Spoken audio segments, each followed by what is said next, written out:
नमस्कार, मैं हूं धर्मेंद्र। आप देख रहे हैं ऑनलाइन न्यूज इंडिया। एक नारा मोदी जी ने दिया, अच्छे दिन आने वाले हैं। एक नारा दिया, भारत को विश्व गुरु बना रहे हैं। इस तरह के तमाम नारे, लेकिन सोच करके देखिए देश के हालात क्या हैं। एक ऐसी खबर हम आपको बताएंगे, आपकी रूह कांप जाएगी, रोंगटे खड़े हो जाएंगे कि आखिरकार देश आज किस हालत में पहुंच गया है।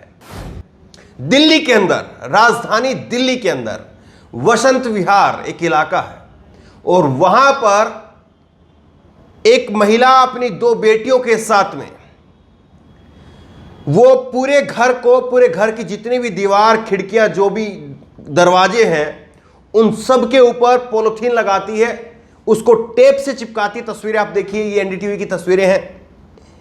और यहां पर जो है अपनी बेटियों के साथ में मिल करके वो मां खुदकुशी कर लेती। कैसे खुदकुशी करती है?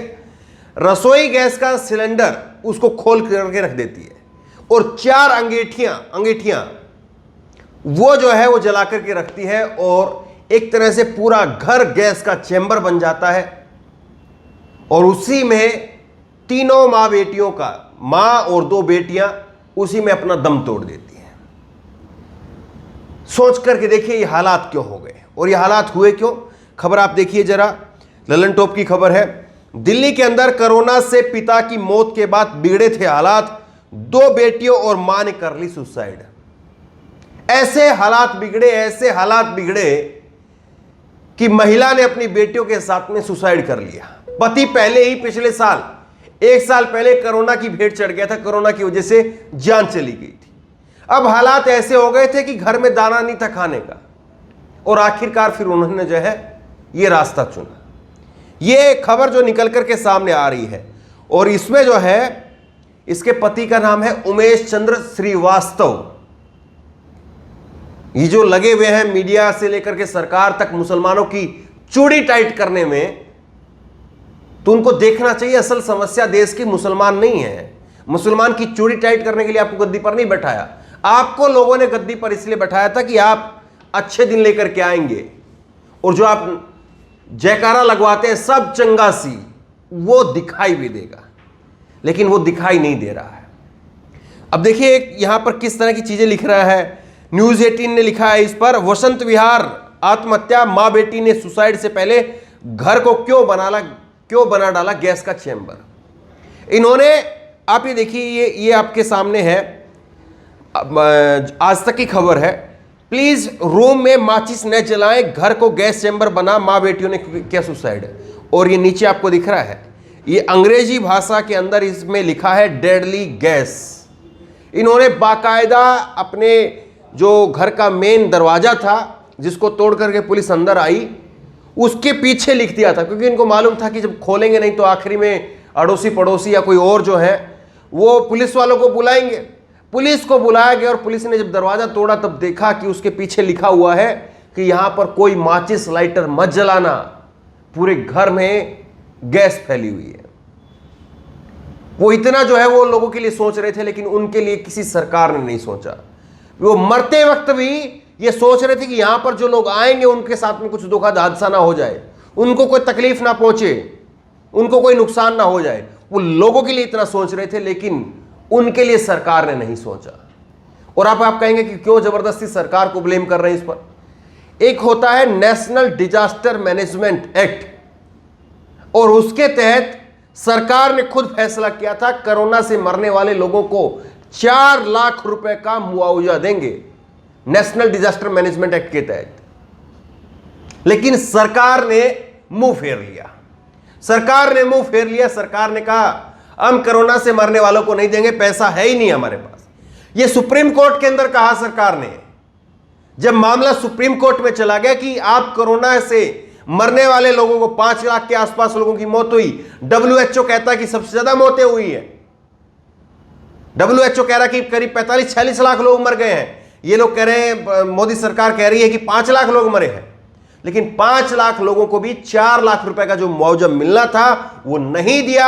सुप्रीम कोर्ट हड़काता रहा, बार बार सरकार के ऊपर हंटर चाबुक चलाता रहा, सरकार नहीं मानी। सुप्रीम कोर्ट ने फिर आखिरी में अपनी तरफ से कहा कि 50,000 रुपए का दे दीजिए। कम से कम इतना तो आप कर ही सकते हैं। और सोच करके देखिए वो पैसा भी मिला नहीं मिला। और दिल्ली में अगर आपको रहना है 50,000 रुपये का मुआवजा आपके लिए क्या मुआवजा है।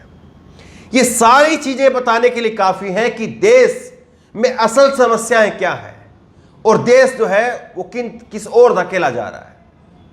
इनके पड़ोसियों ने बताया कि पिछले साल यहां पर इनके पिताजी की डेथ हो गई थी और पिताजी की डेथ के बाद से ही लगातार जो है ये लोग परिवार गुमसुम रहने लगा और ये लोग अपने घर से भी बहुत कम निकलते थे। और अब जो है इन्होंने आर्थिक तंगी का हवाला देते हुए, क्योंकि इसकी ये जो खुद महिला है, इन बेटियों की जो माँ है वो भी बीमार रहती हैं और करीब जो है वो साल 1.5 साल भर से वो भी खाट के ऊपर ही थी, चारपाई पर थी। तो जो चारपाई पर किसी के परिवार में कोई लेटा होगा बीमार है तो जाहिर तौर पर 200-300 रुपए की दवाई का और जो उसके खाने पीने का उसका भी खर्च रहा होगा।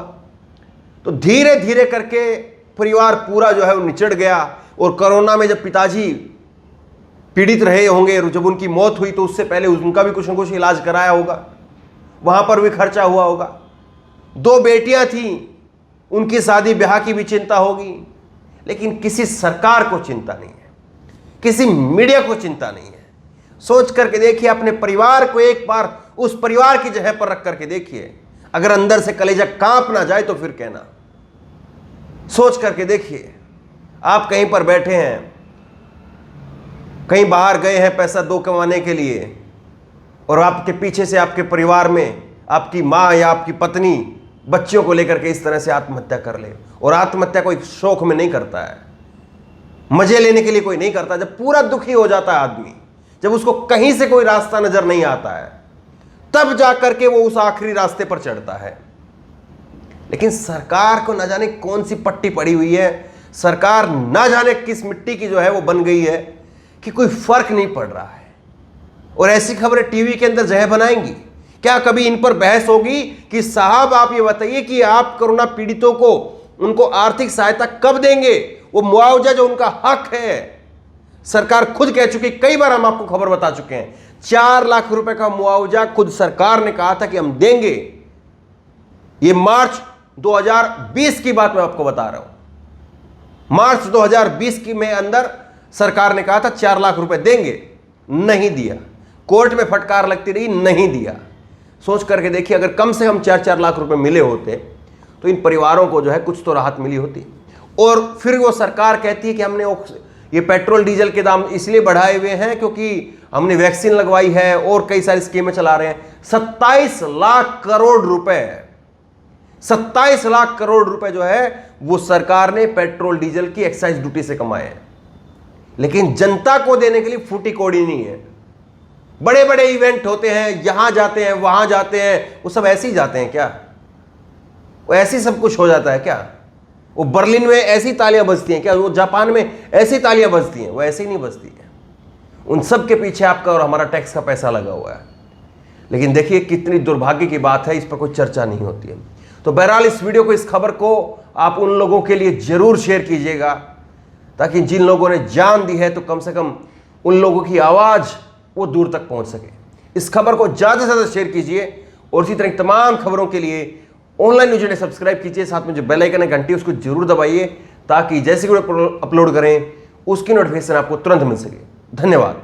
चैनल को सब्सक्राइब करें और घंटी जरूर दबाएं।